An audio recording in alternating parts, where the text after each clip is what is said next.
আরব সাগর তীরে মহারণ। মহারাষ্ট্রে বিধানসভা দখলে ঝাঁপিয়েছে দুই মহাশক্তি। সেই রাজ্যের প্রতিটি কেন্দ্রে শেষ বেলার প্রচারে বাড়ছে উত্তাপ। শিবাজির বীরগাথার ভূমি কাকে দেবে জয়মালা? একদিকে কংগ্রেসের জোটসঙ্গী উদ্ধব ঠাকরে শিবসেনা আর শরদ পাওয়ারের এনসিপি, জোটের নাম মহাবিকাশ আঘাড়ি। অন্যদিকে বিজেপির জোট, সঙ্গে আছে দলছুট শিবসেনা আর দলছুট এনসিপি, জোটের নাম মহাজুতি। যুযুধান দুপক্ষেই চলছে চুলচেরা বিশ্লেষণ। মাত্র কমাস আগে শেষ হওয়া লোকসভা ভোটে বিজেপি জোটের ভরাডুবি হয়েছে। রাজ্যের 48 লোকসভা আসনের 31টিই দখল করেছে কংগ্রেসের জোট। সেই হিসেবে রাজ্যের 288টি বিধানসভা এলাকার 163টিতে এগিয়ে কংগ্রেসের জোট। লোকসভা নির্বাচনে বিজেপি জোটে জুটেছিল 17টি আসন। মাত্র 125 বিধানসভা আসন এলাকায় এগিয়েছিল বিজেপি নেতৃত্বাধীন মহাজোটী।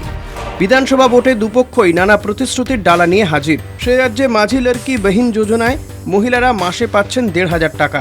তবে সব মহিলা নয়, যাদের পারিবারিক আয় বছরে 2.5 লক্ষ টাকার কম পাচ্ছেন তারাই। প্রায় 2,34,00,000 মহিলা ইতিমধ্যে প্রকল্পটিতে যুক্ত হয়েছেন। ভোটের ঠিক আগে মহারাষ্ট্রের মুখ্যমন্ত্রী একনাথ শিন্দে প্রতিশ্রুতি দিয়েছেন তারা জিতলে এই ভাতা বাড়িয়ে 2,100 টাকা করা হবে। এই ঘোষণার ঠিক পরেই কংগ্রেস জোট জানায় তারা ক্ষমতায় এলে দেওয়া হবে মাসে 3,000 টাকা। তাছাড়া মহিলাদের বাস ভাড়া মকুব করার ঘোষণা করেছে কংগ্রেস জোট। সব মিলিয়ে মহিলাদের সুবিধে দেওয়ার বিষয় নিয়ে জমে উঠেছে ভোট বাজার। তবে উঠছে আরও নানা গুরুতর প্রসঙ্গ। সে রাজ্যের মারাঠাওয়াড়া, বিদর্ভ, উত্তর মহারাষ্ট্রের একটা বড় এলাকা প্রধানত গ্রামীণ ও দরিদ্র। এই এলাকাগুলিতেই কংগ্রেস জোটের শক্তি অনেকটা বেশি। অন্যদিকে মুম্বাই, থানে, কোঙ্কন বা পশ্চিম মহারাষ্ট্রের শহরাঞ্চল বেশি, মানুষও তুলনায় সচ্ছল। একই রাজ্যের মধ্যে বাস করছে এহেন দুই রাজ্য। এই বিভেদের কথাই বারবার সামনে আনছে কংগ্রেস জোট। তবে মারাঠা বনাম ওবিসি হয়ে উঠতে পারে এবারের ভোটের সবথেকে বড় চ্যালেঞ্জ। রাজ্যে মারাঠাদের চাকরি ও শিক্ষায় সংরক্ষণের দাবি উঠেছে। এদের বড় অংশের ভোট মহাবিকাশ আঘাড়ি পেতে পারে বলে মনে করা হচ্ছে। তবে সমস্যাও রয়েছে। সদ্য অনুষ্ঠিত হরিয়ানা ভোটে কংগ্রেস বেশি নির্ভর করেছিল জাট ভোটের ওপর। বিজেপি সুকৌশলে হরিয়ানাবাসীর অন্য অংশকে বোঝায় কংগ্রেস জিতলে সব ক্ষমতা জাঠেদের হাতে চলে যাবে। এতেই জেতা দান হেরে যায় কংগ্রেস। হরিয়ানায় সরকার গড়ে বিজেপি। সেই একই চালে মহারাষ্ট্রও মাত করতে চাইছে মহাজোটী জোট।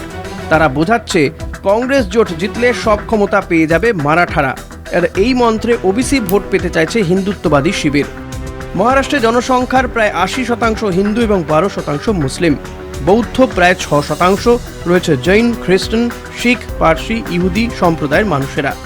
রাজ্যটিতে মারাঠারাই সংখ্যায় সব থেকে বেশি, প্রায় 33%।